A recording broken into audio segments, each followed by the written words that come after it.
May problema ba ang buhay mo? Huwag kang mag-alala.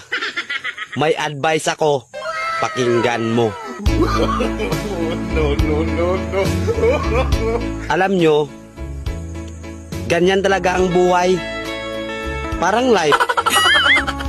Basta yung importante ay mahalaga. At kung saan ka masaya, dun ka happy. Basta wag kang maniwala sa swerte. Kasi malas yun. Minsan ay sometimes. Kaya matuto tayong tumanggap ng acceptance. Halimbawa, for example, ang baby ay sanggol. So kung di mo intindihin, you don't understand.